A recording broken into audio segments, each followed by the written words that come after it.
नमस्ते। आज की हिंदी कक्षा में आप सबका स्वागत है मित्रों। हम स्पोकन हिंदी कक्षाओं में हिंदी सीखने का प्रयास कर रहे हैं। वर्णों से शब्द, शब्दों से वाक्य और वाक्यों से अनुच्छेद, अनुच्छेद से संवाद या कहानी, इन विषयों पर हम प्रकाश डाल चुके हैं। विशेषकर आज की कक्षा में हम हिंदी वर्ण क्या है, कैसे होते हैं, इन्हें किस तरह से हमें लिखना चाहिए, इस पर हम प्रकाश डालेंगे। ध्यान से देखें। विशेषकर यह कक्षा तेलुगु भाषी मित्रों के लिए आयोजित की गई है TSAT की ओर से। हम देखते हैं आगे मानक हिंदी वर्णमाला। हाँ, मानक हिंदी वर्णमाला। वर्ण ध्वनियों के लिखित रूप हैं। वर्ण भाषा के मौखिक रूप के प्रतीक होते हैं। वर्णों को ध्वनि चिन्ह भी कहा जाता है। इन वर्णों के क्रमबद्ध समूह को वर्णमाला कहते हैं। वर्णमाला में सर्वत्र एक रूपता बनाए रखने के लिए केंद्रीय हिंदी निदेशालय द्वारा विद्वानों के विचार विमर्श के पश्चात हिंदी वर्णमाला तथा अंकों का अद्यतन मानक स्वरूप निर्धारित किया गया है, जो इस प्रकार है। हाँ, हिंदी वर्णमाला, हिंदी अक्षरमाला, हिंदी के अक्षर, हिंदी के वर्ण कैसे हैं, आज हम यहां देखेंगे इसके अंतर्गत। हाँ, हिंदी वर्णमाला। हिंदी वर्णमाला में जितने भी अक्षर हैं उन्हें मुख्य रूप से दो भागों में विभाजित किया गया है। कितने भागों में? दो भागों में। दो भागों में से एक जो भाग है स्वर। पहला भाग जो है स्वर। स्वर का अर्थ ही है ध्वनि, और दूसरा भाग होगा व्यंजन। सबसे पहले हम स्वर वर्ण कैसे हैं उन पर प्रकाश डालें। देखिए, यह है अ, आ, ई, उ, र। इसे री भी कहते हैं, रू भी कहते हैं, परंतु शुद्ध उच्चारण र। ए, आई, ओ, औ। इसमें जो ध्वनियां हैं मुख्य रूप से मूल स्वर भी हैं, दीर्घ स्वर भी है। जो एक ही सांस में हमने उच्चारण किया है उसे हम ह्रस्व स्वर कहते हैं। क्या कहते हैं? ह्रस्व स्वर कहते हैं। और दुगने स्वर में जिसका उच्चारण हमने किया है उन्हें दीर्घ स्वर कहते हैं। जैसे इसका अभ्यास हम बच्चों से इस तरह से करवाते हैं, जैसे आ, ई, ओ, र, ए, आई, ओ, औ। जो हाथ दूर रखकर मैंने उच्चारण किया है वे दीर्घ है, और हाथ अपने समीप में रखकर जिसका उच्चारण किया है वे ह्रस्व स्वर है। पुनः एक बार आप भी अपने हाथ इस तरह से रखें। आ, ई,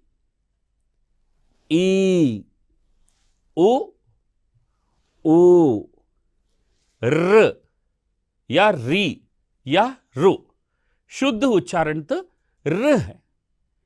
ए, आई, ओ, औ। ये थे स्वर। हमने देखा ह्रस्व स्वर और दीर्घ स्वर। ह्रस्व स्वर कौन कौन से हैं? अ, ई, उ, र। ह्रस्व स्वर है। इन्हें मूल स्वर भी हम कहते हैं। और जो दीर्घ स्वर है, आ, ई, ऊ, ए, आई, ओ, औ, ये दीर्घ है। इसके बाद दो बातें आ रही हैं। अंग, अह। अनुस्वर एवं विसर्ग। अनुस्वर अंग को कहते हैं और अह विसर्ग कहते हैं। अंग कंठ नासिका, अंग अह। मित्रों फिर एक बार आप उच्चारण करें, आप सभी। आ ई उ र ए आई ओ औ अंग अह। कुल स्वर कितने हैं? 11 है। कुल स्वर कितने हैं? 11। संस्कृत के लिए प्रयुक्त देवनागरी में र तथा र भी सम्मिलित हैं, किंतु हिंदी में इनका प्रयोग ना होने के कारण इन्हें हिंदी की मानक वर्णमाला में स्थान नहीं दिया गया है। ये देखिए र, दूसरा र है दीर्घ वाला, और ये र, ये भी ये संस्कृत में है परंतु हिंदी में नहीं है। हिंदी में केवल पहला र मात्र ही है और दूसरा नहीं है। आगे देखें। हां, व्यंजन। व्यंजन के अंतर्गत हम देखेंगे क ख ग घ अंग च छ ज झ एण ट ठ ड ढ ण त थ द ध न प फ ब भ म य र ल व श श स ह क्ष त्र ज्ञ श्र ढ ढ ळ। मूल व्यंजनों की संख्या 33 है। मूल व्यंजनों की कुल संख्या 40 है। कुल संख्या क्ष क प्लस शा से बना है, त्र त प्लस रा से बना है, ज्ञ जा प्लस इंड से बना है, श्र शा प्लस रा से बना है। हिंदी वर्णमाला के 4 संयुक्त व्यंजन है। मित्रों अभी हमने कहा व्यंजन, जैसे स्वर स्वतंत्र ध्वनियां हैं, व्यंजन स्वराश्रित ध्वनियां हैं। स्वर में परिवर्तन नहीं होता, व्यंजन में स्वर के आधार पर परिवर्तन होता है। अब हम यहां का से लेकर मा तक जो भी अक्षर हैं इन्हें हम स्पर्श व्यंजन कहते हैं। क्यों? क्योंकि जब हम इनका उच्चारण करते हैं कंठ से लेकर ओष्ठ तक कहीं ना कहीं विशेष स्थान पर स्पर्शा होती है, इसी कारण इन्हें स्पर्श व्यंजन कहा जाता है।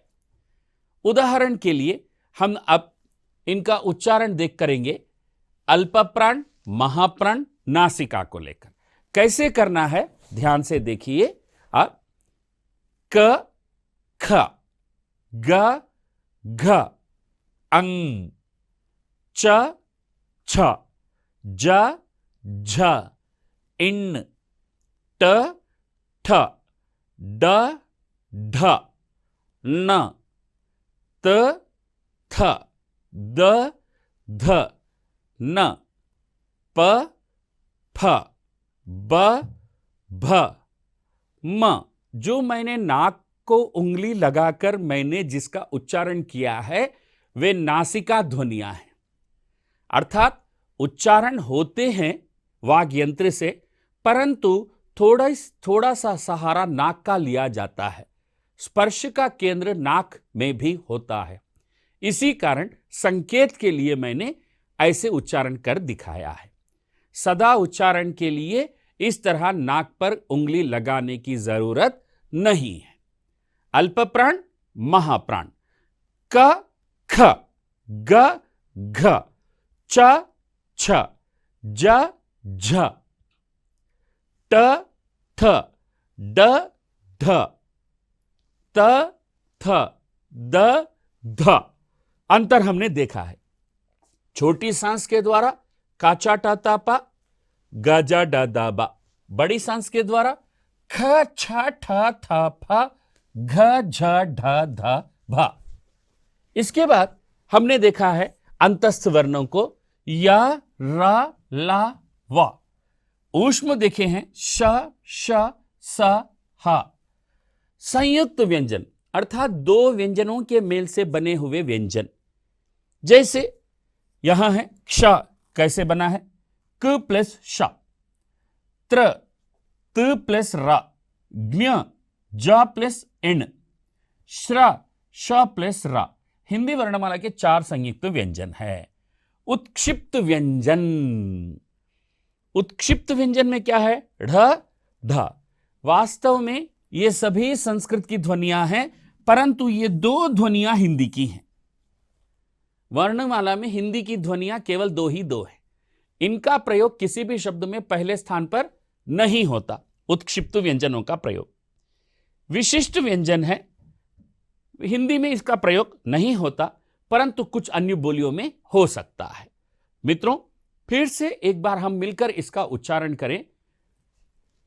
क, ख, ग, घ, अंग, च, छ, ज, झ, इन, ट, ठ, ड, ढ, न, त, थ, द, ध, न, प, फ, ब, भ, म।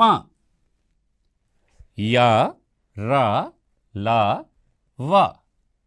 श, श, स, हा।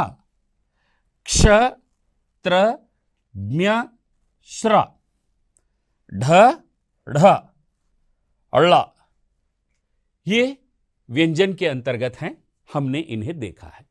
आगे हम देखेंगे हिंदी वर्णमाला लेखन विधि, कैसे लिखना चाहिए।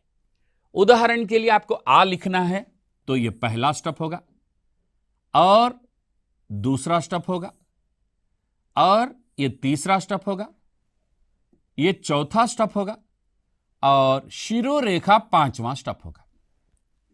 आ लिखने के लिए हमने first, second, third, fourth, fifth, पहला, दूसरा, तीसरा, चौथा, 5वां आ लिखने के लिए। तो दीर्घ आ लिखना है आपको, तो होगा पहला, दूसरा, तीसरा, चौथा, 5वां, 6वां। शिरोरेखा अंत में होगी, अंत में दी जाएगी। मित्रों, फिर एक बार ध्यान से देखें आप। पहला, दूसरा, तीसरा, चौथा, 5वां, 6वां। इसी तरह सभी अक्षर हम कैसे लिखें, इस पर हम प्रकाश डालेंगे। आगे देखिए, जैसे आपको अ लिखना है। अ लिखने के लिए पहला भाग, हां, इसके बाद दूसरा भाग, इसके बाद तीसरा भाग, इसके बाद चौथा भाग, और शिरोरेखा के साथ जोड़ना 5वां भाग। अर्थात 1, 2, 3, 4, 5 भागों में पूरा अक्षर लिखा जा रहा है। आप इसी तरह अभ्यास करके देखें। पहला भाग, दूसरा भाग, तीसरा भाग, चौथा भाग, 5वां। फिर से एक बार, पहला, दूसरा, तीसरा, चौथा, 5वां। कौन सा वर्ण है ये? अ।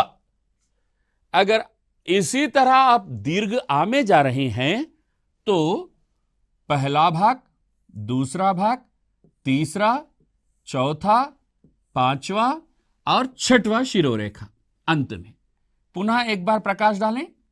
पहला, दूसरा, तीसरा, चौथा, 5वां, 6वां भाग। इस तरह वर्ण लिखने का उचित क्रम है। उचित क्रम के अनुसार अभ्यास करने में सरलता होती है और वैज्ञानिकता निहित होती है। मित्रों, ई भी लिखने के लिए पहला भाग, हां, दूसरा भाग, तीसरा भाग, चौथा भाग। अब बताइए, ये पहला भाग, ये दूसरा, और ये तीसरा, और ये चौथा। ई, दीर्घ ई लिखने में भी पहला, दूसरा, तीसरा, चौथा, शिरोरेखा पांचवा। यह हुई बात। ऊ अक्षर लिखने के लिए पहला भाग, दूसरा भाग, इसके बाद तीसरा भाग शिरोरेखा, शिरोरेखा के साथ पहला भाग, दूसरा भाग, तीसरा भाग। दीर्घ ऊ के अंतर्गत पहला, दूसरा, तीसरा, शिरोरेखा चौथा। इस तरह हम हिंदी वर्णों को उचित क्रम में लिखने का अभ्यास कर सकते हैं। आगे देखें, हां, र लिखने के लिए मूर्धन्य ध्वनि पहला भाग, दूसरा भाग है, और इसके बाद यहां आप ध्यान से देखें, ये तीसरा भाग है, इसके बाद ये जो है चौथा भाग है, और ये पांचवा भाग है। पुनः एक बार फिर ध्यान से देखें, पहला भाग, दूसरा भाग, तीसरा भाग, चौथा भाग, पांचवा भाग, रे अक्षर लिखने के लिए। इसी तरह ए अक्षर लिखने के लिए ये पहला है, और ये जो है दूसरा है, और शिरोरेखा जोड़ना तीसरा है। अर्थात पहला, दूसरा, तीसरा। ऐ अक्षर के लिए पहला, दूसरा, तीसरा, चौथा, शिरोरेखा के साथ। इसी तरह ओ अक्षर लिखने के लिए पहला, दूसरा, तीसरा, चौथा, पांचवा, पांचवें के बाद आपके सामने आ रहा है ये जो टुकड़ा है छठवां, छठवां, शिरोरेखा दे देंगे तो सातवां। पहला, दूसरा, तीसरा, चौथा और पांचवा, छठवां। देखिए, ये भी देखिए नीचे से ऊपर है, और शिरोरेखा। मित्रों, इसके अनुसार आप अभ्यास कर सकते हैं। पहला, दूसरा, तीसरा, चौथा, पांचवा, छठवां, सातवां, आठवां।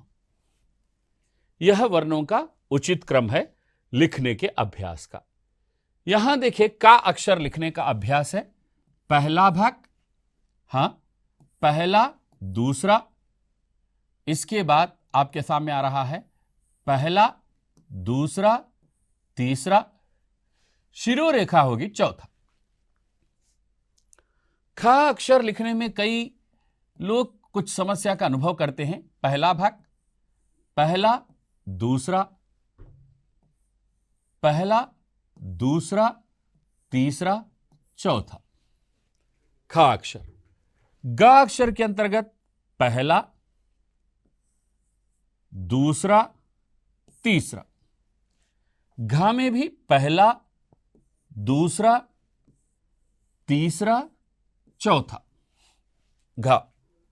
ड में भी पहला, पहला, दूसरा, पहला, दूसरा और तीसरा लिखा है। अगर अंग लिखना है ड के बाद, जो यहां पे लिखा गया है पहला, दूसरा, तीसरा और इसके बाद चौथा, ये जो बिंदी लाइन अंग। इसके बाद च, पहला, दूसरा, तीसरा, चौथा, चार भाग।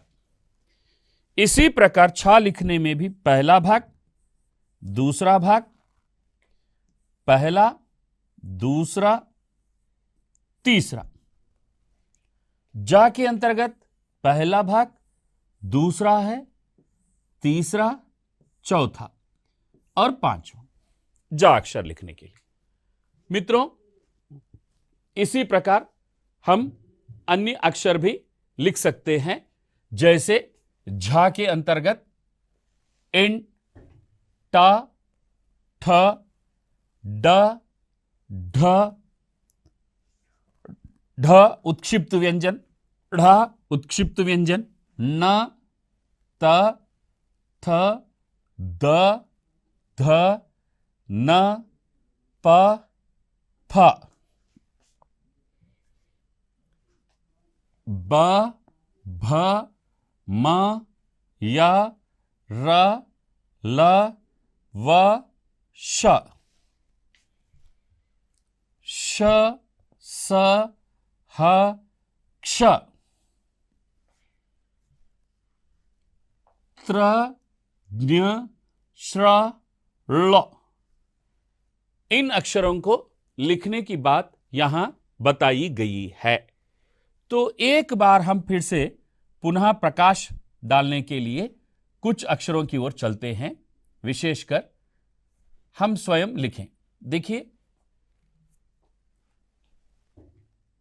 का लिखने के लिए 1 2 3 4 का। ख के लिए 1 2 3 4 ख। गा के लिए 1 2 3 ग। घा के लिए 1 2 3 4 घा। डा लिखने के लिए 1 2 3। अंग लिखने के लिए अंग 1 2 3 4 अंग। चा लिखने के लिए 1 2 3 4। छा लिखने के लिए ध्यान से देखें 1 2 3। जा लिखने के लिए हां ध्यान से देखें आप इस 1 2 3 4। झा लिखने के लिए 1 2 3 4 5। ने लिखने के लिए ने 1 2 3 4। टा लिखने के लिए 1 2 3। और ठा लिखने के लिए 1 2 3 ठा के लिए बस। डा के लिए है 1 2 3। ढा लिखने के लिए 1 2 3। यह है ढ उत्क्षिप्त व्यंजन 1 2 3 4। ढा लिखने के लिए 1 2 3 4। इस तरह हम वर्णों का अभ्यास कर सकते हैं। आगे देखें, णा लिखने के लिए 1 2 3 4।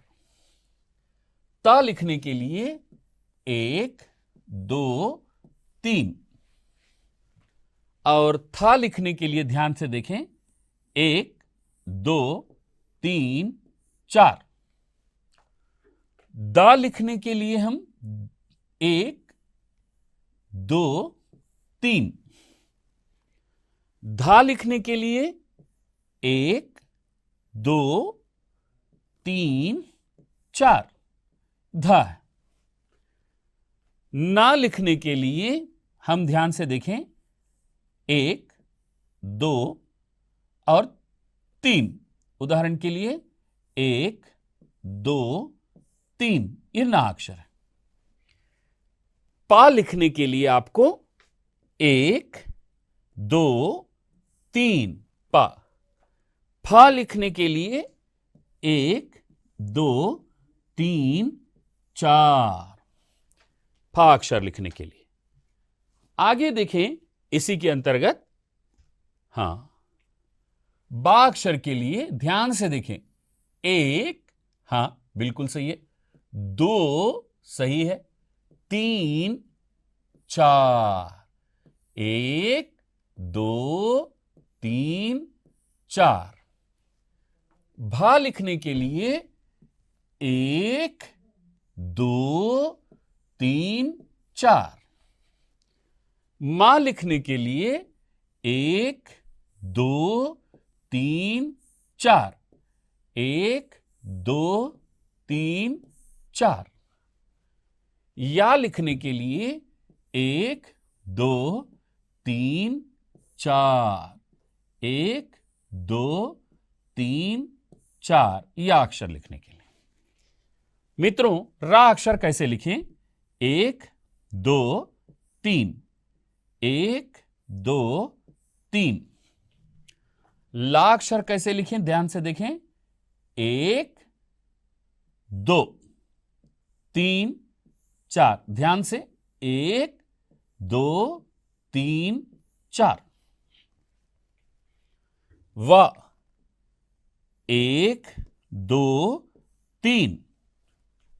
श अक्षर 1 2 3, हां बिल्कुल 4।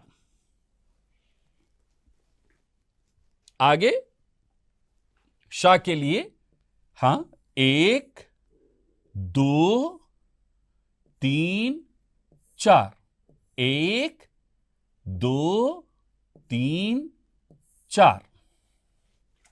सा अक्षर हम कैसे लिखें? 1 2 3 4 5, 1 2 3 4 5। सा अक्षर। हा अक्षर कैसे लिखें? 1 2, 2, इसके उपरांत 3, फिर इसके उपरांत 4 5, 1 2 3 4 5। क्षा अक्षर के लिए ध्यान से देखें। 1, बिल्कुल सही है। 2 3 4 5। पुनः एक बार ध्यान से देखें मित्रों। 1 2 3 4 5। क्षा अक्षर लिखने की पद्धति है। आगे देखें त्र अक्षर। 1 2 3 4। ओके। ज्ञा अक्षर आगे देखिए हम। पहला जो है 1, ये 1 है, 2 है, 3 है, 4 है। श्रा लिखने के लिए भी हमको पहले देखना होगा। 1 2 3 4। ल अक्षर ये कुछ अन्य लिपियों में है, ज्यादा प्रयोग श्रा तक ही हम करते हैं। मित्रों इस तरह आज हमने देखा है हिंदी के स्वर 11 हैं मूलतः, व्यंजन भी मूलतः 33 हैं, और अयोगवाह अंग आहा अनुस्वार विसर्ग को भी हमने देखा है, और इसके साथ साथ संयुक्त अक्षर जो संयुक्त व्यंजन भी हैं वे भी 4 प्रकार के हमने देखे हैं। मित्रों यहां हमने ये जाना है कि हिंदी कैसे लिखें, हिंदी के अक्षर कैसे हैं। आपने देखा लगभग तेलुगु भाषा के अक्षरों से मिले जुले हैं, ध्वनियां लगभग समान हैं, परंतु लिखने की जो पद्धति है उसमें अंतर है। इस तरह आप भी अगर प्रयास करेंगे तो हिंदी वर्णमाला बड़ी सरलता से सीख जाएंगे। यही आशा करते हुए हम आपसे विदा लेते हैं। धन्यवाद। नमस्कार।